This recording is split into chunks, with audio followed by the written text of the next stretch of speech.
April 17, 1944, 29,000 feet above Saxony. Temperature -45 degrees Celsius. Wind speed 110 knots. Cabin pressure rapidly dropping. You don't forget a moment like that. You don't just move on. It becomes part of your skin, your breath, your memory. That altitude wasn't just numbers on a dial. It was a sentence, and we were all serving it in silence. I remember the color of the sky that day, too blue. A kind of blue that felt unnatural, like the world was pretending to be calm just to mock us. Below us, a sea of clouds stretched without end. Above, the pale glow of the sun fought to reach us. Inside the aircraft, the light came in fractured through the scratched plexiglass windows, painting long shadows across the faces of men too young to carry what they were carrying. I was in the tail, hunched behind the 50s, scanning for fighters. The view back there was endless, and that was the worst part. There was nowhere to hide. You felt naked, exposed, a speck of meat floating in a sky too wide for any god to notice. Lucky Liberty. That was the name of our B-17. A joke, really. That plane had holes patched with duct tape. The heating barely worked. One of the waist gunners called it a metal coffin with wings. And honestly, he wasn't wrong. But it flew. And back then, flying was the closest thing we had to hope. We were about 3 hours into the mission when the first engine began to cough. Engine 2, starboard side. The vibration wasn't huge, but I felt it in the soles of my boots. 30 seconds later, we lost thrust. The sound changed instantly, from a steady drone to a kind of ragged choke. You never forget that sound. Captain Hale didn't say much. He was a quiet man, but you could tell when he was worried. He stared ahead, knuckles white on the yoke, calculating how much weight we could lose without compromising the bomb load. The rest of us just exchanged glances. Nobody wanted to say it, but we all thought the same thing. One engine gone, 3 left. That's still flying, but it's no longer safe. 10 minutes later, the second engine started to fail. This time, port side. It wasn't a complete shutdown, but the RPMs dropped sharply, and then it started, the descent into quiet panic, the kind that doesn't make noise but spreads like frost inside your ribs. We were alone. The squadron had scattered. Flak had disrupted the formation. Fighters had peeled off some of our wingmen. I remember looking out and realizing we had no one covering our flank. Just us. 8 men, 2.5 engines, and a bomb load designed for precision. But suddenly, it felt like dead weight. The temperature was brutal. My fingers were already numb, even with 3 layers of gloves. The guns were freezing. The air was thin. And then someone in the radio compartment whispered something that made my heart stop cold. "We're losing oxygen." That phrase. So simple. So final. I reached for my mask. The hiss of flow was weaker than usual. I tapped the regulator. Nothing changed.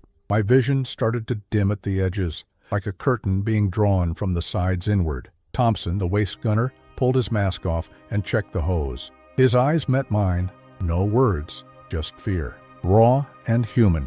By then, we were flying on the edge of survivability. The gauges danced, the pressure dropped, and the inside of that aircraft began to feel less like a machine and more like a tomb. There was a kind of stillness in those moments, not silence. The engine still groaned, the airframe still trembled, but stillness inside us, a realization.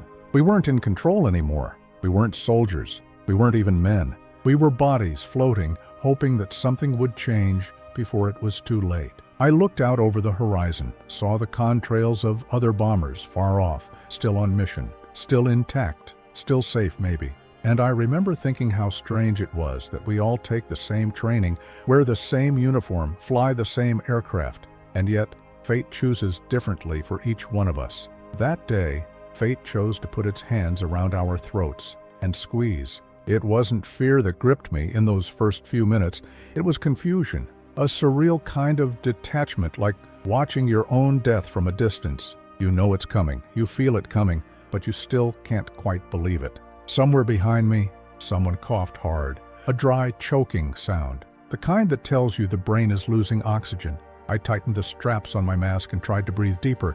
Nothing helped. It was like sucking wind through cloth. You think you're getting air, but your body knows better. I kept telling myself we'd fix it, that someone, somewhere in the cockpit, would pull the right lever, that a backup system would kick in, that maybe the engine failures had just knocked something loose and we'd reconnect it. But the truth crept in slowly. No one was fixing anything. Everyone was focused on surviving. It was in that moment that I understood something I never learned in training. Combat is chaos, yes, but dying quietly, that's worse. Dying without a sound, without glory, without an enemy in sight, just you and the sky and a machine that's no longer breathing for you. That is the kind of death that truly terrifies. That day, I watched grown men fall silent. Not from heroism, not from gunfire, but from air slipping away. And if you've never heard a plane full of men stop breathing one by one, I hope you never have to. If you're hearing this now, know that stories like these aren't just old memories. They're scars carried by those who made it home and had to find a way to live with the silence afterward. If this moment moved you in any way, if you paused for even a second and imagined what it would feel like to lose the very air in your lungs, I ask that you take a second to subscribe to this channel and leave a comment below, because sometimes keeping stories alive is the only way we make sense of what we survived. You do not really feel it at first. It creeps in slowly, like a shadow you didn't notice until it covered the whole room. It starts with your fingertips, not cold, not numb, just distant, like they belong to someone else. Then it moves to your lips. You try to speak and realize your mouth is slow to obey. Your jaw feels heavy. Your chest starts to tighten. You take another breath, but something's wrong. It feels thin, empty, like you're breathing through paper. In the movies, people panic when they lose oxygen. They scream, they rip off masks, they flail around. But up there, at almost 30,000 feet, panic is a luxury. What you get instead is quiet confusion. Your brain stops processing the world the way it should. Time distorts. The noise around you dulls. Everything softens, everything fades. I remember trying to adjust the valve on my oxygen mask. My hands were shaking, and not because of fear, I could not feel them. The mask was tight around my face, the straps digging into my temples, but the air flowing through it felt wrong. Not enough pressure, not enough oxygen, just the steady hiss of a system that had already given up on us. Thompson was nearest to me. He was just a kid, 19. His eyes were wide, glassy. He pulled his mask away and looked at the hose like it was some kind of joke, as if it had betrayed him. I could see his lips moving, trying to ask if mine was working. I couldn't answer. My mouth wouldn't move fast enough. My brain was trying to form words, but they stayed stuck in the fog between thought and speech. That fog, it's the real killer. Hypoxia is a thief. It doesn't hit you like a bullet. It doesn't explode like flak. It simply walks in politely and starts turning off the lights. I remember learning in training that at altitudes above 25,000 feet, you have less than 30 seconds of useful consciousness without supplemental oxygen. That is a terrifying number when you are sitting in a bomber that is already limping through enemy airspace. 30 seconds. That is less time than it takes to recite the Lord's Prayer, less time than it takes to remember your mother's face. And yet, in that moment, we all did the same thing. We tried to stay still, like maybe if we didn't move, the oxygen would last longer, like breathing slower would somehow buy us more time. But time does not bargain. It does not wait. One of the gunners near the ball turret slumped forward. No scream, no warning, just gone. His mask still attached, his eyes half closed.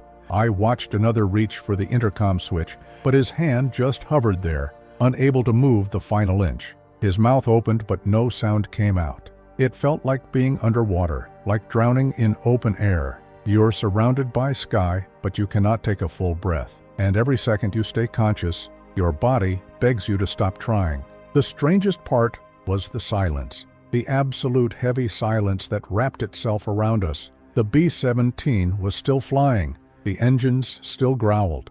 But inside that fuselage, it was as if sound had died too. Nobody talked. Nobody screamed. It was like watching the end of the world in slow motion. I tried to remember what the manual said. Tap the regulator, check the hose, cycle the switch. I went through the motions with robotic precision, but my vision was tunneling. Everything was narrowing, collapsing into a dark circle. My ears rang, my heart pounded, but still I tried. Because giving up felt like betrayal. People often ask what fear feels like up there, but it is not fear, it is surrender, not because you want to, but because your body makes the choice for you. It shuts down, it lets go. And in those final moments, you are not thinking about the war or the mission or your uniform. You are thinking about breath, just one more breath. Every now and then, one of the crew would jolt awake for a second, gasping like a man pulled from drowning. Then they would fall back again, limbs limp, heads rolling. The oxygen gauges were unreadable. Frost crept over the windows. Ice formed along the walls of the compartment. I remember the surreal thought that crossed my mind. This is how men freeze to death on mountaintops. But we were not on a mountaintop. We were in a fortress of metal, suspended in the upper layers of hell. I saw someone trying to pass out portable tanks, the emergency canisters, but there were not enough. And even those we had were giving weak flow. The lines were frozen, the pressure too low. We had pushed this aircraft beyond its limits, and now it was pushing back. The training manuals never tell you what to do when all the systems fail at once. They teach you to rely on procedure, on checklists, on logic, but logic does not survive where air does not reach. In those seconds, I watched Thompson's head tilt backward. His eyes fluttered, his breathing stopped. I could not even move to reach him. I was fighting my own darkness, clinging to a moment of clarity that was quickly slipping away. And then, nothing. Not unconsciousness, not sleep, just a grayness, like someone had turned down the volume of life itself. My thoughts slowed to a crawl. My hands dropped to my lap. My body sagged. But somewhere deep inside, something resisted. A flicker, a spark, the smallest part of me that still wanted to live. And that was all I had left. If you felt something reading this, if it made you pause, even for a moment, I invite you to leave a comment below and share your thoughts. These stories are more than memories. They are warnings. They are reminders. And if you believe they should not be forgotten, consider subscribing to help keep them alive. There is a moment in war when the noise stops meaning anything. The engines keep turning.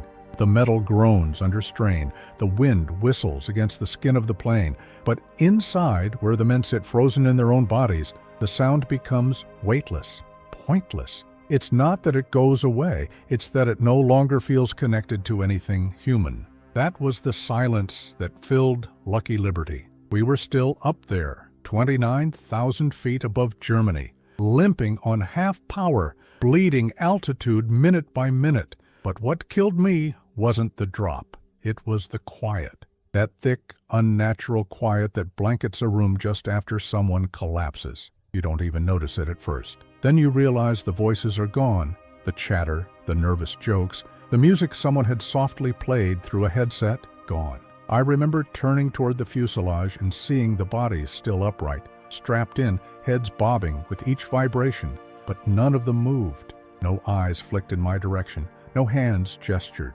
Not even the usual tapping on metal that some guys did when they were nervous. They looked like dolls, propped up for show. That silence doesn't feel peaceful. It feels like a scream that never got out. Our intercom was dead. No voices from the cockpit, no orders, just the background hum of a dying bird trying to stay in the sky. In moments like that, the chain of command doesn't matter. Ranks mean nothing. Survival becomes personal, primitive. I looked over at Sergeant Cole, our flight engineer. He had his head tilted back against the bulkhead, mouth slightly open. I couldn't tell if he was awake or unconscious. His eyes were half-lidded, and his hand dangled near his toolkit, fingers twitching in slow spasms. I wanted to reach out, to check on him, but my body wasn't listening to me anymore. It's strange how quickly the mind starts to prepare for death, not with panic, but with acceptance. I didn't think of my family. I didn't pray. I just remember feeling cold and deeply tired, not just in my muscles, in my thoughts, as if every part of me was slowly agreeing to let go. We were soldiers, yes, trained, disciplined, but no amount of training prepares you for dying in silence. We're staring down the end without gunfire or explosions or glory, just a slow fade, a breathless retreat. Every man up there had a different way of coping. Some wrote letters to girls they barely knew. Some carried photos in their chest pockets. Others kept trinkets from home. I had a little harmonica I never learned to play. It sat in my vest, useless but comforting. A reminder that there was a world beyond altitude and steel and enemy territory, a world where people breathed without thinking about it. I remember wondering what it would be like if this was it. If this was how I went. Not in flames, not shot down, just vanished. Another bomber that failed to come home. Another name scribbled onto a chalkboard in the briefing room and then erased when they needed space for tomorrow's roster. The irony was cruel. We weren't even under attack. No Messerschmitts in sight. No flak tearing the sky. No dramatic last stand. Just a system failure. A simple malfunction in a fragile machine built by the lowest bidder on a tight deadline. And yet that was what was going to kill us. Not the enemy, the absence of air. And still we waited. That was all we could do. Wait. Wait in our seats. Wait in our suits. Wait inside ourselves. Hoping for someone in the cockpit to notice. Hoping that they were still awake, still able to act. Because for the rest of us, action had become impossible. Our limbs didn't respond. Our lungs refused to fill. Our minds slowed into molasses. They say war strips men down to their essence. I think that is true, but not just in combat. In moments like this, when there are no bullets, no fire, just the quiet approach of death and the realization that no one is coming to rescue you. You are the rescue. And if you can't move, if you can't breathe, then the story ends right there. But the mind does strange things at the edge of consciousness. I started to hallucinate, not in full pictures, just flashes. My old baseball glove, my father's boots by the back door, the smell of rain on hot pavement. It didn't make sense. None of it connected. But each image came wrapped in a strange calm, as if my brain was trying to soothe me before the lights went out completely. There was beauty in that moment.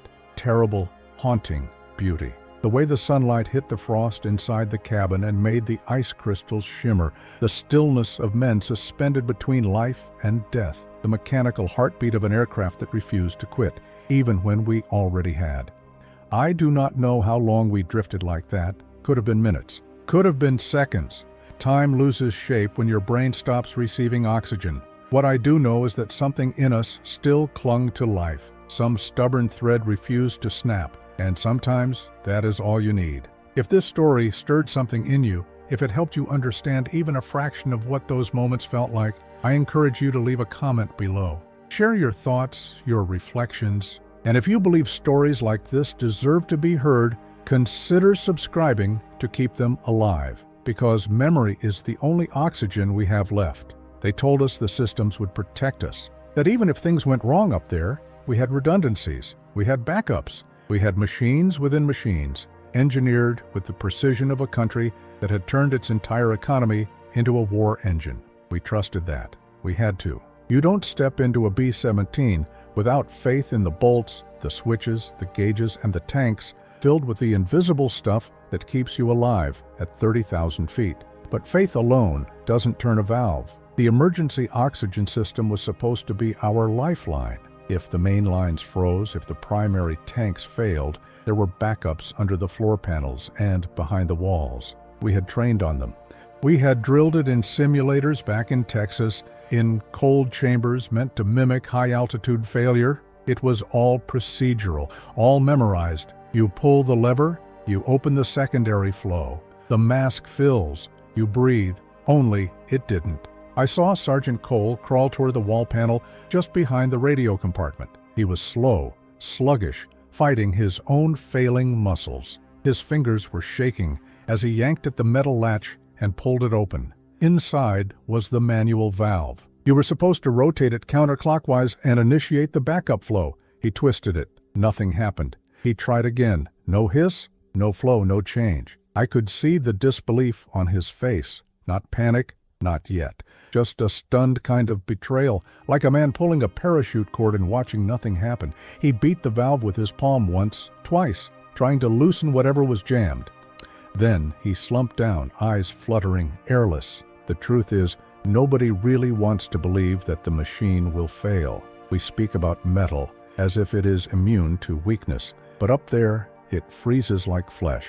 The temperature outside the fuselage was approaching -50. The lines that carried our oxygen were thin, no thicker than your thumb. It didn't take much for them to freeze solid. The condensation from our breath, already crystallizing inside the masks, only made it worse. And when the flow stops, it's not just the body that begins to shut down. It's the chain of trust. the invisible pact between man and machine. That belief that no matter what happens, the system will work. That pact shattered the moment the backup valve refused to respond.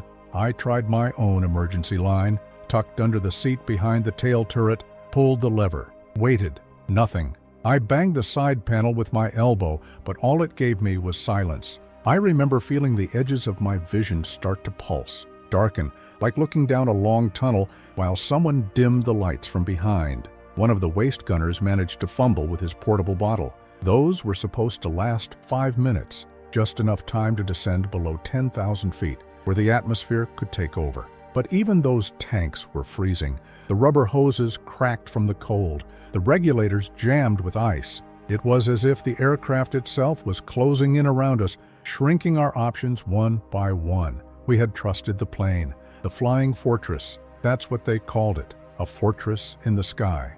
But that day, it felt more like a floating prison. Every wall, every panel, every safety mechanism was designed to give us a fighting chance, and yet none of it was helping. The aircraft was doing exactly what it had been built to do, fly at high altitude through hostile airspace. But in doing so, it had turned into a perfectly engineered coffin.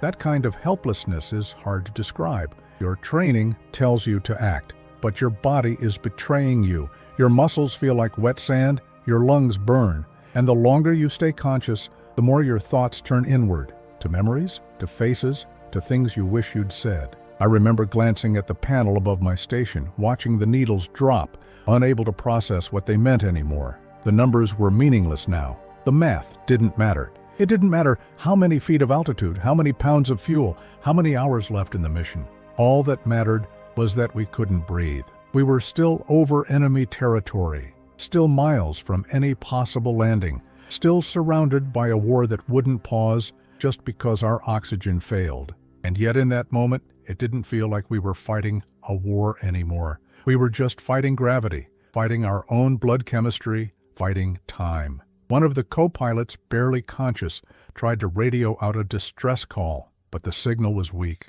The cold had affected the wiring. We could hear the static crackling, but no voice came through, just a soft, hollow hiss, the sound of desperation disappearing into space. Later, after we made it home, the ground crew would inspect the backup systems and find them clogged with ice. A simple pressure leak, undetected before takeoff, had allowed condensation to form.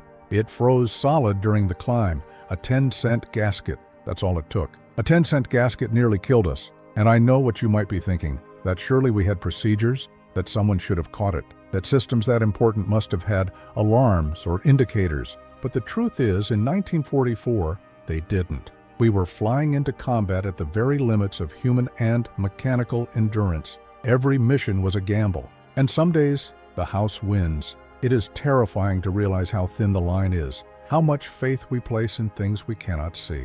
A pressure dial, a tank you never touch, a hose that runs behind the walls of a machine you don't control. And when those fail, all that's left is you. If you've ever felt that weight, the weight of trusting something with your life, only to find it silent in your moment of need, I invite you to share your thoughts in the comments below. These stories aren't just about war. They are about what it means to survive when everything you believed in goes quiet. If you feel these memories matter, subscribe and help us keep them alive. Your voice is part of this history now. He was slumped against the fuselage just behind the waist gun, eyes half open, as if staring into something only he could see. His name was Thompson, first name Eddie, Alabama boy. He had joined barely 6 months before, fresh out of high school, his hands still more used to holding a baseball than a Browning .150. He had a voice that cracked when he got nervous, and he always carried a letter from his sister folded neatly in his chest pocket, like a charm. He told us she was only 11. He didn't want her to grow up thinking her big brother died scared. When I saw him like that, his mask still clinging to his face, the oxygen hose limp and useless, it felt like someone had driven a nail into my chest. His head had tilted at a strange angle, too still, too quiet. The ice around his goggles made him look like a statue, frozen mid-thought. I remember how the sunlight caught the frost forming on his eyebrows. I remember how it shimmered. It was beautiful and horrifying. I tried to speak to him, but the words didn't come out right. My own breath was shallow. My vision was narrowing again, a pulsing haze at the edges. I pushed myself toward him, every movement a battle against the thick molasses of my limbs. I reached out and tapped his shoulder. No reaction. I shook him gently. His body rocked with the motion of the plane, loose like a puppet with the strings cut, and yet he was still warm. That was all I needed. Warmth meant life. Barely, maybe. I pulled at the straps on his chest to loosen the harness, adjusted his mask. Nothing helped. His breaths, if they were even there, were invisible in the freezing air. I looked into his face and saw not fear, not even pain, just stillness. And that stillness, it haunts me more than any gunfire ever did. People imagine combat as chaos, noise, action, but sometimes it's the quiet that cuts deepest. The silence of a young man drifting away with no one there to hold him, no bugle, no flag, just the slow fade into a gray nothing above a country he'd never seen before. Eddie was one of those kids you couldn't help but like. He wrote poems in his notebook, simple stuff, about the stars, about home, about girls he met once and never saw again. He had this nervous habit of tapping his helmet when he was thinking. Tap, tap, tap. A rhythm that became part of the aircraft itself. You missed it when it stopped, and now it had stopped. I remember back in training, the instructors would talk about acceptable losses, cold words, numbers on a board, ratios of risk, but nothing about war is acceptable when you're staring into the blank eyes of someone you had breakfast with just hours ago. Someone who told a joke before takeoff, someone who was too young to know how thin the line was.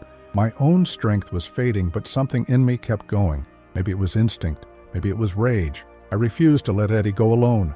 Not like this, not quietly. The rest of the crew was scattered through the fuselage. Some slumped, some twitching in slow motion, their minds slipping under that silent surface. It was like watching a boat full of souls sink one at a time, and you couldn't reach them fast enough. I grabbed at the emergency kit near Eddie's station, the small oxygen bottle we called the Pocket Miracle, but the valve was stuck, ice around the seal. I banged it against the floor, cursed through clenched teeth, then finally felt it break loose. A faint hiss. The most beautiful sound I'd ever heard. I held the nozzle to his mask, watched, waited. Nothing at first. Then, barely, a flutter in his chest. His fingers twitched. His head lolled forward slightly. It wasn't much, but it was hope. In that thin, bitter air, even a twitch meant the world. There were no cheers, no music, no angels descending, just a heartbeat that hadn't stopped. A soul that hadn't yet surrendered. That was enough. As I struggled to keep him upright, to steady the flow of oxygen, I thought about how fragile life was in that moment. Not in some grand philosophical way. I mean physically fragile. One gasket, one valve, one slip in temperature, and everything collapses. He didn't speak, not then. He couldn't. But his eyes opened for just a second, and I swear he saw me, just for a blink. And that blink was the loudest thank you I've ever received. I don't remember how long I stayed there, holding that bottle, keeping it pressed to his mask. My own body screamed for oxygen. My head pounded. My legs were numb, but I wasn't going to let him go. Not while I was still breathing. And the worst part? I knew there were others I couldn't reach. Men who were still slumped over, still drifting. I couldn't help them all. None of us could. The bomber was too large, the cold too deep, the air too thin, and so I stayed with the one I could reach. Because in war, that's sometimes all you can do. Save one. Just one. If you've ever seen someone you care about fading and felt powerless to stop it, then maybe you understand a little of what that moment felt like. Leave a comment and share your own memories. Stories like these matter. They're not about medals or glory. They're about the things we carry, the things we never forget. If you feel this history deserves a voice, consider subscribing, because the silence that day was deafening, and stories like Eddie's should never be left untold. It was not protocol. It was not in the handbook. It was not what a commanding officer was supposed to do mid-mission over enemy territory. But what Captain Hale did in those seconds between life and death wasn't about orders. It was instinct, raw and desperate instinct. He dove the aircraft. No warning came over the intercom, no coordinated commands. Just the sudden jolt as the nose of Lucky Liberty tipped forward like a wounded bird giving in to gravity. I remember the shift in my body first, how it lifted slightly off the seat, how the floor tilted under my boots, how my stomach lurched into my throat, and then came the sound. The engine screamed. Not the usual steady hum of high-altitude cruising, but a guttural roar, like metal being pulled apart at the seams. The wings groaned under the strain. Loose tools, ammo belts, ration tins, and even pieces of ice slid down the fuselage, clattering violently against every surface as the plane began a controlled but violent descent. The G-forces twisted my spine, my head slammed back into the wall behind me. The cold was still there, but now there was movement. Sudden, terrifying movement. I gripped the emergency rails, trying to steady myself as the tail section began to vibrate like a tin can in a storm. And through all that, something else began to happen. The air started to change. At first, it was just a shift in pressure, that invisible weight pressing against your chest, loosening. Then came the taste, thin but present. Air, real air. You could feel it in your nose, sharp and freezing, but not empty. It had oxygen, the kind that carried life with it. I looked down at Thompson. His chest began to rise and fall, shallow but steady. Cole, our engineer, blinked slowly, his lips twitching. Others began to groan, cough, move, like bodies being pulled from underwater, not all at once, but one by one. You could see life flicker back into faces that had gone ghostly gray just minutes before. Captain Hale kept the descent steady, diving through the clouds like he was racing the Reaper. And in a way, he was. Every second he held that angle, the bomber dropped closer to the altitude where oxygen was thick enough to sustain us without the help of failed systems. He knew the risk. Every foot we lost brought us closer to flak zones, closer to small arms range, closer to the enemy. But he chose life. The instrument panel was chaos, altimeters spinning, warnings blaring. Our formation was long gone. We were alone in the sky, plummeting into German airspace without a single escort, but we were alive. As the aircraft roared through 20,000 feet, my lungs began to work again, fully, cleanly. I gasped like a man crawling from a burning room. The pain in my chest turned to relief. A sick kind of euphoria spread through my limbs as sensation returned. My hands tingled, my toes hurt, my heart thundered against my ribs like it was trying to break out. Around me, the crew started to come back. One by one, we shook off the fog, eyes wide, faces pale. No one spoke at first. What would we say? That we had danced inches from death? That we had felt our own bodies surrender? Words felt useless. The truth was in our breathing. I saw McNeil, our ball turret gunner, pull himself up slowly. He touched his face, as if checking that it was still there. He looked over at me and nodded. That was it. No words, just a nod. And that nod said everything. Later, we would learn that Hale had made the decision alone. No time to consult. No backup plan. Just gut. He had told the co-pilot, who was already drifting out of consciousness, to hold tight. Then he pushed the yoke forward with both hands and trusted the fortress to hold together. And hold together it did. Barely. B-17s were built to take damage, to return with holes the size of barrels in their sides, with engines shredded, with control surfaces shot to pieces. But what they never advertised in the posters was that sometimes it was not bullets or bombs that tested the fortress. Sometimes it was the quiet failures, the cold, the air, the systems no one thought to double-check. That dive was violent, dangerous, maybe even reckless. But I will say this with no hesitation. It saved our lives. When we finally leveled off below 10,000 feet, the silence returned. But this time, it was different. Not the hollow silence of suffocation. It was the silence of breathing, of gratitude, of understanding that we had been given something most men in our situation never got, a second chance. And that second chance came at the cost of a decision made not with calculation, but with heart. Hale never spoke about it afterward, not in the debrief, not back at base, not even years later when some of us met again, gray-haired and tired. He just said, "Seemed like the only thing left to try."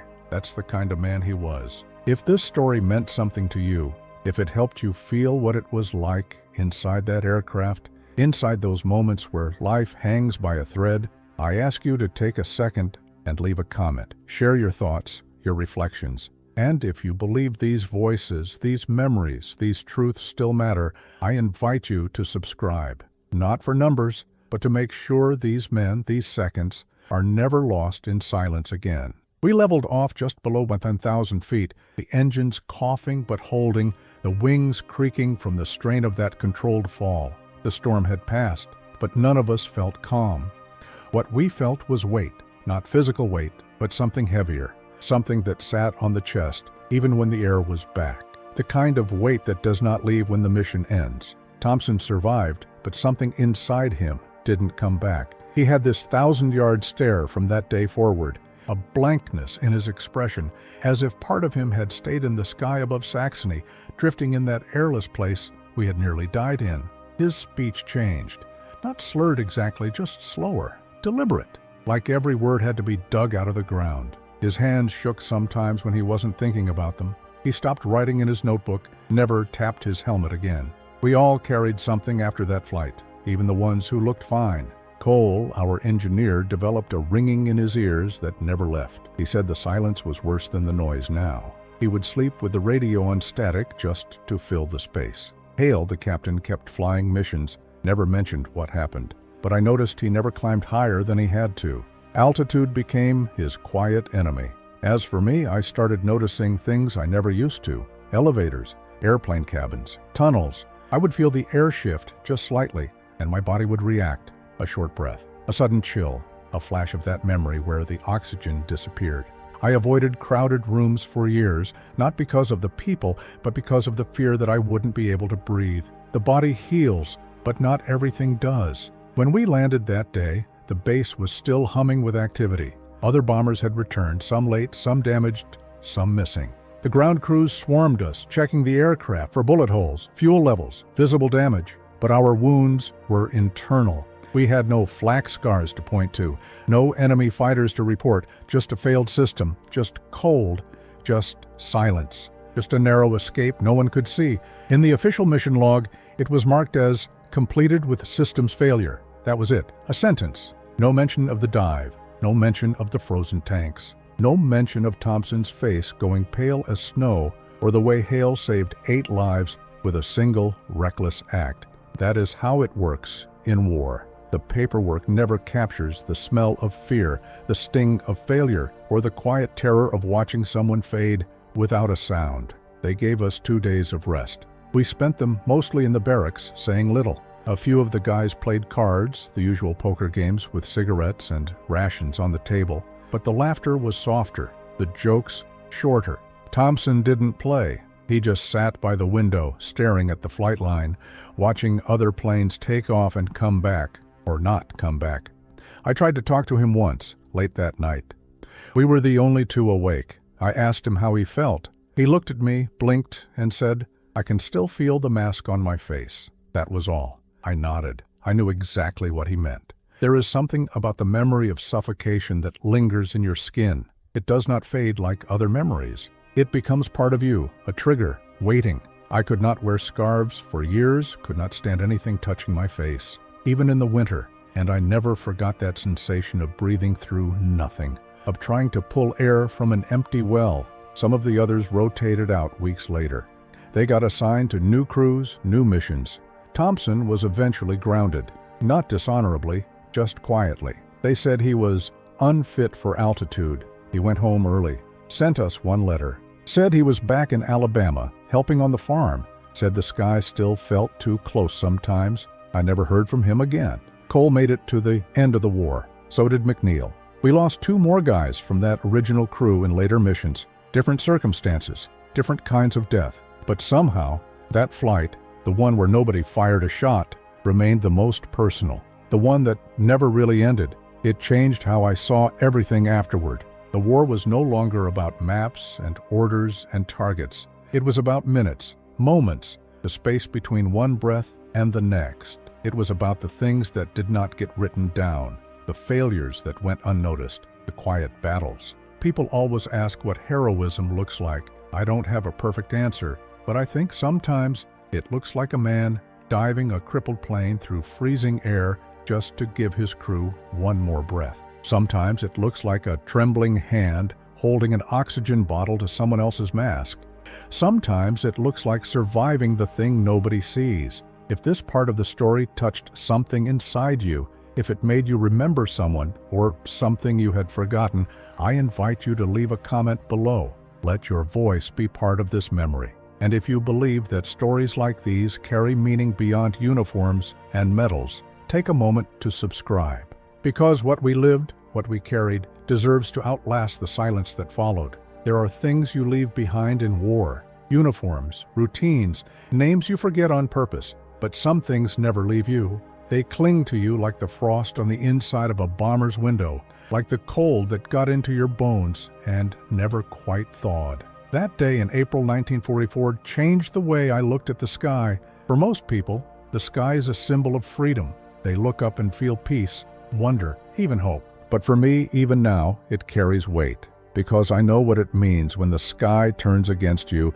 when altitude becomes the enemy, when the air you trusted just isn't there. We were trained to believe that death came fast in the air. Flak, fighters, fire. But no one warned us that sometimes death comes quietly, that it creeps in with the cold, that it rides in on failed pressure lines and brittle hoses, that it waits for you in the spaces between heartbeats. That mission didn't end with an explosion. It ended with a breath, the first real breath we took at 1,000 feet, when our lungs remembered what air was supposed to feel like. That one breath marked the moment we came back from the edge, and I don't think any of us were the same after that. The years went on, the war ended, some of us went home to farms, to families, to factories. Some couldn't go home at all, not because they were gone, but because they'd changed too much. The world moved forward, and we tried to catch up, but there was always something behind us, a shadow, a silence, a memory frozen in the upper layers of the atmosphere. I learned to live with it. Most of us did. We built lives, raised children, watched as the world forgot the details we could never forget. They called us heroes, but we never felt like that. We were just trying to make it to the next mission, to the next day, to the next breath. Every now and then, I'd hear the sound of wind against a window pane, or a hiss of air escaping a tire, and it would bring me back, not to the fighting, not to the chaos, but to that stillness, that awful, beautiful stillness inside Lucky Liberty, where time stood still and all that mattered was one more second of life. I don't tell this story for glory. There was none. We didn't fire a single round. We didn't drop our bombs. We didn't even see the enemy. But we fought something real that day. We fought the fragility of the machine. We fought silence. We fought physics. And we survived. And that, in its own way, is a kind of victory. To those of you listening, whether you wear a uniform or not, whether you've flown or only imagined what it feels like to ride the edge of the world, I thank you. Thank you for giving your time to hear what many forget. Thank you for letting these memories breathe again. If you felt something along the way, if this story echoed something inside you, I invite you to leave a comment below. Tell me what you saw, what you remembered, because it matters. Every story remembered is a piece of history saved. And if you want to be here for more, if you believe in keeping these voices alive, click subscribe. Not for the numbers, but for the men like Thompson, Cole, Hale, for all of us who made it home, and for those who didn't. Now, as this story comes to a close, another one is just about to begin. Click the next video that's appearing on your screen. Let these echoes continue. Let them live just a little longer. From the bottom of my heart, thank you. And remember, sometimes the loudest part of war is what was never said.